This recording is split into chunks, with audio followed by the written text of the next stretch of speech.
Post police ने गुमशुदा लड़की को ढूंढ निकाला और उसके परिवार से मिलाया।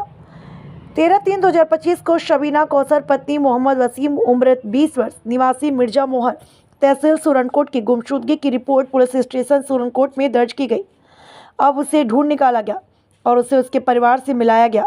लापता होने की सूचना मिलने के तुरंत बाद उक्त महिला की तलाश शुरू कर दी गई थी। एसएसपी पूंछ श्री सफकेट हुसैन जेकेपीएस के निर्देश पर लापता महिला की तलाश के लिए एसएचओ सुरनकोट की देखरेख और एसडीपीओ सुरनकोट की समग्र देखरेख में पीएस सुरनकोट से एक टीम गठित की गई। पुलिस टीम ने सभी संभव साधनों के साथ साथ तकनीकी सहायता का उपयोग करके आज 2/4/2025 को उसे खोजने में सफलता प्राप्त की। तदनुसार सभी औपचारिकताएं पूरी करने के बाद महिला को उसके परिवार को सौंप दिया और गुमशुदगी की रिपोर्ट बंद कर दी गई। संवाददाता अमरजीत सिंह। मीडिया चैनलों का शुक्रगुजार हूं कि आप मेरी छोटी सी कॉल के ऊपर हर वक्त आवाम की आवाज़ को हुकूमत तक पहुंचाने के लिए आप हिंदुस्तान में एक डेमोक्रेसी जमहूरियत का एक बेहतरीन चौथा सुतून उसको बरकरार रखे हुए हैं।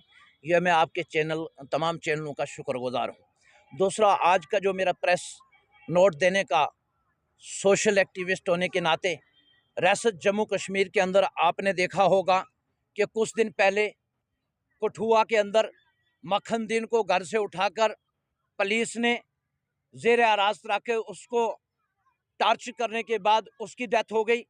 उसके बाद रियासत जम्मू कश्मीर के 3 नौजवान घर से उठा लिए गए, जो गुजर कम्युनिटी से ताल्लुक़ रखते थे, बकरवाल बरादरी से थे।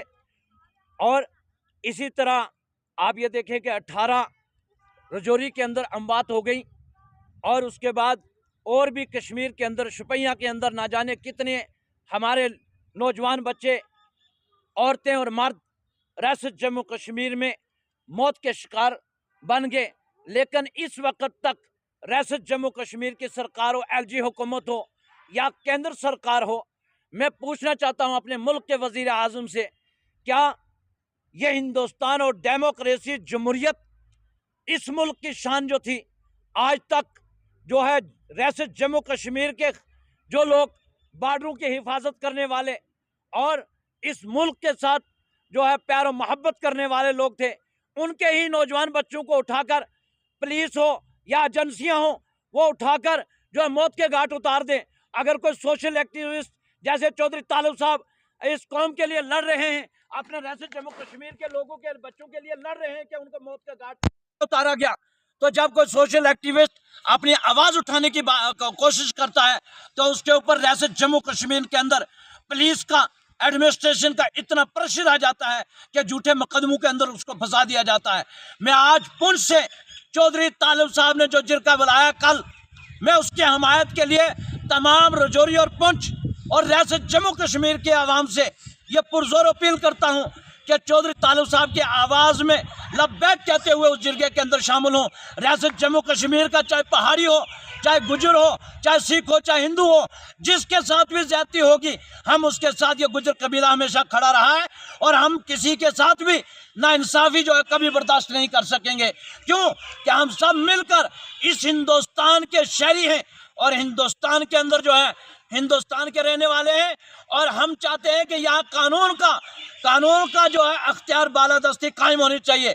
जो इस वक्त हमारे 3 वो नौजवान जिनकी डेड बॉडी 1 महीने के बाद मिली हैं और वो भी 4 इंच या 5 इंच पानी के अंदर डाल दी गई मार के, और उसकी तहकीकात होनी चाहिए, जुडिशियल इंक्वायरी होनी चाहिए। हम ये डिमांड करते हैं और उनके लवाकिन को, उनके बच्चों को, बीवियों को, उनके माओं को मैं अमित शाह साहब से ये दरख्वास्त करूंगा, होम मिनिस्टर साहब से, तो आपने मुल्क के वजीर आज़म से और रियासत जम्मू कश्मीर के वजीर आला उमर अब्दुल्ला साहब से और गवर्नर इंतजामिया से कि इन तमाम केसों को जुडिशल इंक्वायरी करा के इनके लवाकिन को इंसाफ दिया जाए और 1-1 करोड़ रुपए कम से कम इनको मुआवजा दिया जाए और इनके घर वालों को नौकरी भी दी जाए।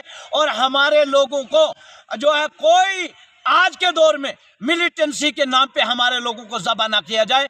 हम मिलिटेंसी के ख़िलाफ़ हैं और ना मिलिटेंसी हम चाहते हैं। हम इस मुल्क के शहरी हैं, हिंदुस्तान के साथ हम अपनी जानें दे देंगे, लेकिन हिंदुस्तान के अंदर आँच नहीं आने देंगे। लेकिन हमारे नौजवानों को जो है इस तरह ज़बह ना किया जाए, मौत के घाट ना उतारा जाए। और दूसरा हमारा मकसद ये है कि जो वक्फ बोर्ड तरमीमी बिल आज लोकसभा और पार्लियामेंट के अंदर पेश किया जा रहा है, हम ये अपने मुल्क के वजीर आज़म से कह देना चाहते हैं और होम मिनिस्टर साहब से कह देना चाहते हैं, इस हिंदुस्तान को आज़ाद करवाने के अंदर हमने हिंदू, मुसलमान, सिख, ईसाइयों ने मिलकर इस हिंदुस्तान को आज़ाद करवाया।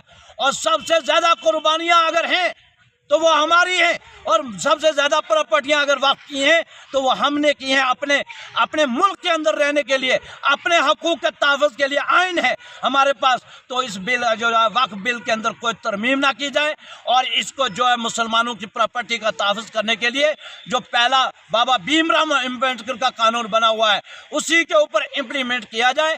कोई इसके अंदर हम दखल अंदाजी बर्दाश्त नहीं करेंगे। मैं तमाम हिंदुस्तान के उन सेकुलरिज्म लोगों से, वो सिख हों, हिंदू हों, मुसलमान हों, हम उनसे अपील करेंगे कि वो इस वक्फ बिल के ख़िलाफ़ जो है अपनी आवाज़ बुलंद करें, ताकि ये बिल जो है पास ना हो सके और मुसलमान कौम का, सिख कौम का, ईसाइयों का जो है हम सब मिलकर इनके जो हमारे गुरुद्वारे हैं, मस्जिदें हैं, मंदिर हैं, ताकि उसकी हिफाजत कर सकें। ये अंग्रेज़ों के कल भी ग़ुलाम थे बीजेपी वाले और आज भी ग़ुलाम हैं। ये हिंदुस्तान में ऐसे ही डरा कर हुकूमत करना चाहते हैं। मैं आवाम से ये कह देना चाहता हूँ कि हिंदुस्तान सिर्फ डेमोक्रेसी, जमहूरियत हमारा मुल्क है और इसको आइन के साथ जो है इसके की बालादस्ती कायम रहनी चाहिए। और इस मुल्क के अंदर जो नफ़रत का बीज बोया गया है वो सिर्फ 3 आदमी ने बोया है, वो योगी जी ने बोया, अमित शाह ने बोया और मोदी जी ने बोया। अगर मोदी जी ये कहते थे कि सबका साथ, सबका विकास और सबका साथ है, तो कहीं एक ईद बना दें मोदी जी, जहां मोदी जी जाके मुसलमानों की ईदगाह में मुबारकबाद देने के लिए खड़े हुए हों आज 10 साल में। इससे पहले भी मुल्क के वजीर आज़म जाते रहे मुबारकबाद देने के लिए, लेकिन ये जो झूठे वादे कि क्योंकि मुल्क के वजीर आज़म साहब हमारे भी हैं, हमारे मुल्क के वजीर आज़म हैं, हम लोगों ने ही वोट भी हमने भी दिए होंगे। बेशक हम बीजेपी के आइडियोलॉजी के ख़िलाफ़ हैं, लेकिन यह है कि हम मुल्क के वज़ीर आज़म साहब के ख़िलाफ़ नहीं हैं।